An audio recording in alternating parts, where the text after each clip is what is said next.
اپنے آپ کو دریافت کریں، ورنہ آپ کو ان لوگوں کی باتوں پر انحصار کرنا ہوگا جو خود کو نہیں جانتے۔ برا وقت یا اچھا وقت؟ وقت کو یہ نام ہم خود دیتے ہیں۔ جب ہم پریشان رہے ہوں، یہ پریشانی ہر طرح کی ہو سکتی، معاشی، ذہنی یا کوئی بھی ناخوشگوار واقعہ، تو اس وقت کو برا مان لیتے ہیں، اور جب ہم نے کسی خوشی کو محسوس کیا ہو تو ہم اسے اچھا وقت بولتے ہیں۔ کیا کبھی خوشی کے ٹائم سے ہمیں کوئی سبق حاصل ہوا؟ آپ بھی سوچیں گے کہ خوشی سے کیا سبق حاصل ہونا، لیکن یہ سبق ہمیں زندگی کے ہر گزرتے پل میں حاصل ہوتا ہے۔ جس طرح خوشی کا وقت جب گزر جاتا ہے تو ہمیں پتہ چلتا ہے کہ یہ تو عارضی تھی، لیکن پھر ہم اس خوشی کو اپنی یادوں کا حصہ بنا کر دائمی خوشی بنا لیتے ہیں۔ اسی طرح برا وقت یا کوئی بھی پریشانی جب ہوتی ہے تو ہمیں لگتا ہے کہ یہ کبھی ختم نہیں ہوگی، لیکن پھر ایک وقت آتا ہے جب وہ پریشانی ختم ہو جاتی ہے اور وہ ہمیں زندگی کا ایک اور نیا سبق دے جاتی ہے۔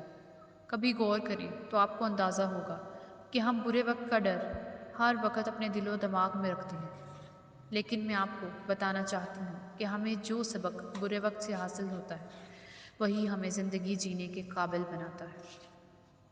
اچھے لوگ سڑک کے کنارے لگی ان روشنیوں کی مانند ہوتے ہیں جو فاصلے کم تو نہیں کرتے مگر سفر آسان ضرور بنا دیتے ہیں۔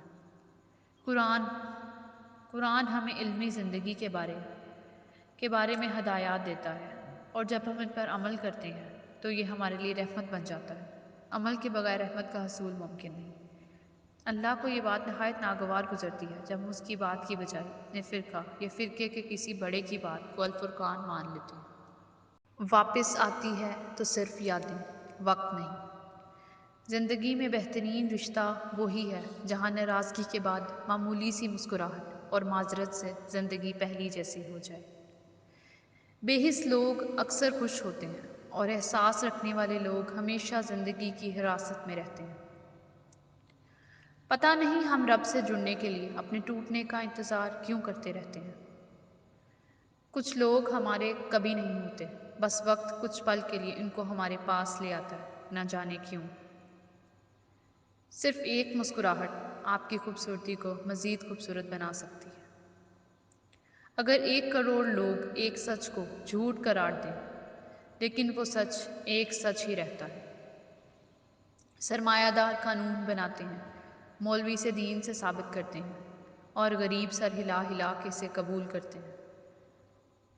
سوم رکھ کر اکثر لوگ اتنے سخت مزاج اور چڑچڑے کیوں ہو جاتے ہیں؟ سوم تو اس لیے ہے تاکہ متقی بن جائیں۔ عقیدت سمجھنے کی صلاحیت چھین لیتی ہے۔ سرمایہ داری نظام میں سرمایہ کو خدا سمجھا جاتا ہے، اور اسی خدا کی پوجا ہوتی ہے۔ آپ کی سوچ پر آپ کا عمل ہی آپ کی تقدیر ہے۔ غلط کو غلط نہیں کہیں گے تو کچھ بھی صحیح نہیں ہوگا۔ زندگی گزارنے کے لیے کسی مقصد کی ضرورت نہیں ہوتی، زندگی جینے کے لیے ضرور ہوتی ہے۔ بھیڑوں کا ایک لشکر جس کی کمان ایک شیر کے ہاتھ میں ہو، شیروں کے اس لشکر پر حاوی ہو سکتا ہے جس کی کمان ایک بھیڑ کے ہاتھ میں ہو۔ صرف ایک کھال کی خاطر ملا نے مسلمانوں پر قربانی فرض کی۔ جیسے پانی صرف دیکھنے سے نہیں بلکہ پینے سے پیاس بجھتی ہے، اسی طرح قرآن بھی محض پڑھنے سے نہیں بلکہ سمجھ کر پڑھنے سے ہدایت ملتی ہے۔ محبت موسموں کی نہیں، مسکراہٹ کی محتاج ہوتی ہے۔ خدا کو ہمارے فاقے کب درکار ہے؟ رمضان المبارک تو زنگ آلود دلوں اور روحوں کی مربت کا نام ہے۔